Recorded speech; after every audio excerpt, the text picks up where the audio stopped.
2023년 9월 4일 월요일 하나님께서 우리에게 주실 말씀은 열왕기상 1장 38절에서 53절의 말씀입니다.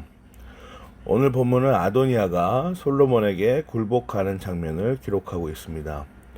아도니아가 자신이 왕이 되겠다는 욕망과 결단을 지속적으로 표현하고 있습니다.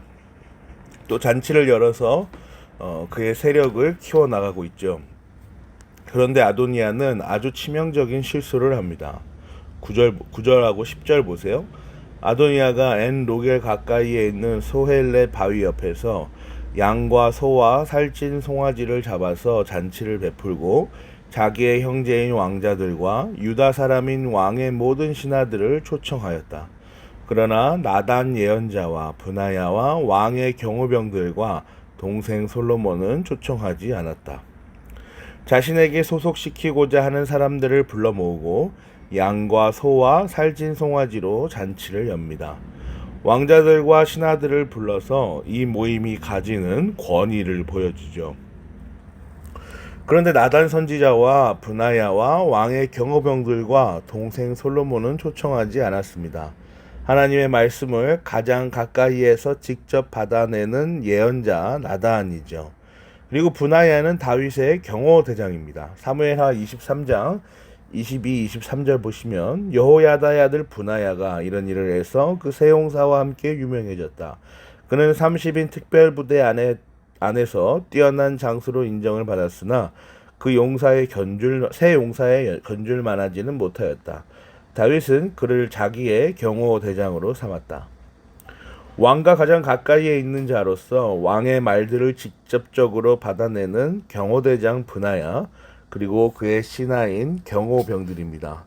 그리고 아도니아 스스로 자신의 경쟁자라고 생각하는 솔로몬이 있습니다. 이 세 부류의 사람들을 제외하고 궁전에 있는 모든 사람을 부른 것입니다.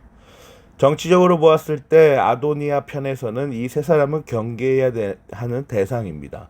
그러나 하나님 편에서 보았을 때 아도니아의 이런 선택은 분명 하나님의 사람들을 무시하고 간과하는 선택이었습니다.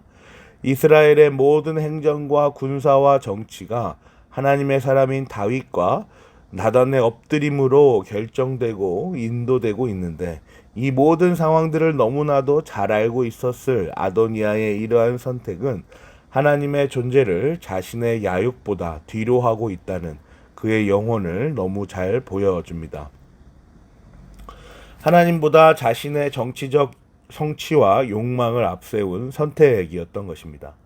이스라엘을 적극적으로 통치하시는 하나님께서 이미 다윗 이후에 세울 왕은 따로 정해져 있었습니다. 역대상 22장 7절에서 10절을 한번 볼까요? 다윗이 아들 솔로몬에게 말하였다. 아들아, 나는 주 나의 하나님의 이름을 위하여 성전을 지으려고 하였다. 그러나 주님께서 나에게 말씀하셨다. 너는 많은 피를 흘려가며 큰 전쟁을 치렀으니 나의 이름을 위하여 성전을 건축할 수 없다. 너는 내 앞에서 많은 피를 땅에 흘렸기 때문이다. 보아라, 너에게 한 아들이 태어날 것인데 그는 평안을 누리는 사람이 될 것이다. 내가 사방에 있는 그의 모든 적으로부터 평안을 누리도록 해주겠다. 그러므로 그의 이름을 솔로몬이라 지어라.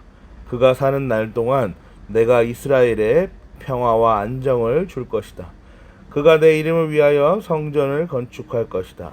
그는 내 아들이 되고 나는 그의 아버지가 되어 이스라엘을 다스리는 그의 왕위가 영원히 흔들리지 않고 튼튼히 서게 해 줄 것이다. 오래전에 다윗이 하나님과 나누었던 영적인 교제를 솔로몬에게 알려줍니다. 많은 피를 흘려 성전을 건축할 수 없는 다윗에게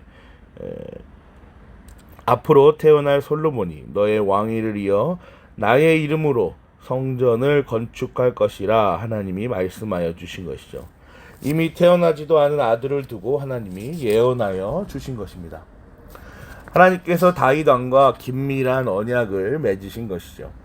하나님의 말씀에 근거하여 이스라엘의 왕위는 다윗에게서 솔로몬으로 옮겨질 것입니다. 오늘 본문의 정황과 비교하여 볼 때 이 사실은 시간도 오래되었을 뿐만 아니라 하나님과 다윗 왕의 긴밀한 영적인 교제였습니다. 다윗은 나단 선지자와 같은 자신의 가장 측근들에게만 이 사실을 알려주었죠. 열왕기상 1장 8절의 말씀은 이와 같은 사실을 추론 가능하도록 도와줍니다. 그러나 사독 제사장과 여호야의 아들 브나야와 나단 선지자와 시므이와 레이와 다윗을 따라다닌 장군들은 아도니아에게 동조하지 않았다. 하나님의 통치를 가장 최우선으로 하는 다윗의 충성된 신하들은 아도니아의 저런 행동을 믿지도 않았을 뿐더러 받아들이지도 않았던 것입니다.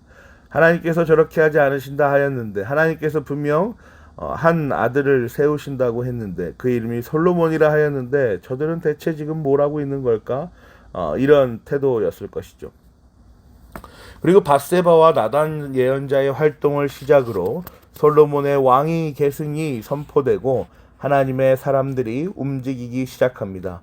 지금이 바로 하나님께서 정하신 적기라는 것을 인식하기 시작한 것이죠. 열왕기사 1장 38절 사독 제사장과 나단 예언자와 여호야다의 아들 브나야와 그렛 사람과 블렛 사람이 내려가서 솔로몬을 다윗 왕의 노새에 태워서 기온으로 데리고 갔다. 이 소식이 곧바로 자신들만의 축제를 즐기고 있던 아도니아 무리들에게도 전해집니다. 이들의 격변하는 상황을 한번 보세요. 오늘 본문 열왕기상 1장 46절에서 49절의 말씀입니다. 솔로몬이 임금의 자리에 앉았으며 임금님의 신하들도 들어와서 우리의 다윗 임금님께 축하를 드리면서 임금님의 하나님께서 솔로몬의 이름을 임금님의 이름보다 더 좋게 하시며 그의 자리를 임금님의 자리보다 더 높게 하시기를 바랍니다 하고 축복하였습니다. 임금님께서도 친히 침상에서 절을 하시며 주님께서 오늘 내 자리에 앉을 사람을 주시고 또 이 눈으로 그것을 보게 하시니 주 이스라엘의 하나님께 찬양을 드립니다 하고 말씀하셨다고 합니다. 그 말을 듣고 아도니아의 초청을 받아서 와 있던 모든 사람들이 황급히 일어나서 모두 제 갈 길로 가버렸다. 이 소식의 내용을 가만히 묵상해 보세요. 아도니아가 보여주었던 정치적 야용과는 상당한 거리가 있음을 알 수 있습니다. 왕위를 계승하는 과정 내내 하나님의 이름이 높여집니다. 하나님께서 솔로몬을 세우셨으며 온 이스라엘을 통치하시는 하나님께 감사 찬양을 올려드리는 겁니다. 이렇게 전혀 다른 상황 속에서 아도니아 자신의 상황이 좋지 않음을 직감하고 움직입니다. 50절 보세요. 아도니아는 솔로몬이 두려워서 일어나 나가서 제단불을 붙잡았다. 너무 두려운 나머지 목숨만은 살려달라고 솔로몬에게 사실상 구걸을 하고 있는 것입니다. 그리고 솔로몬은 그를 죽이지 않고 풀어줍니다. 53절에 기록되어 있죠. 솔로몬 왕이 사람을 보내어 그를 제단에서 끌어오게 하니 그가 와서 솔로몬 왕에게 절을 하였다. 그러자 솔로몬은 그에게 집에 가 있으라고 하였다. 사랑하는 고향제일교회 성도 여러분, 오늘 본문은 오늘날 우리에게 어떤 교훈을 전달하여 줍니까? 하나님께서는 자신이 사랑하시고 보호하시는 자들과 긴밀한 교제를 하십니다. 그들을 위로하시고 그들을 구원으로 인도하십니다.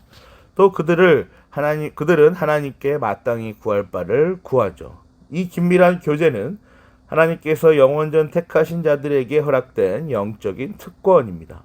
세상이 이 특권을 먼저 알 리가 없습니다.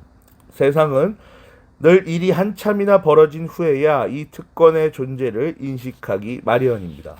온 우주와 세상을 창조하시고 통치하시는 하나님께서 자신이 사랑하시는 백성들과 나누는 이 특별한 교제보다 우선하는 것은 존재하지 않습니다.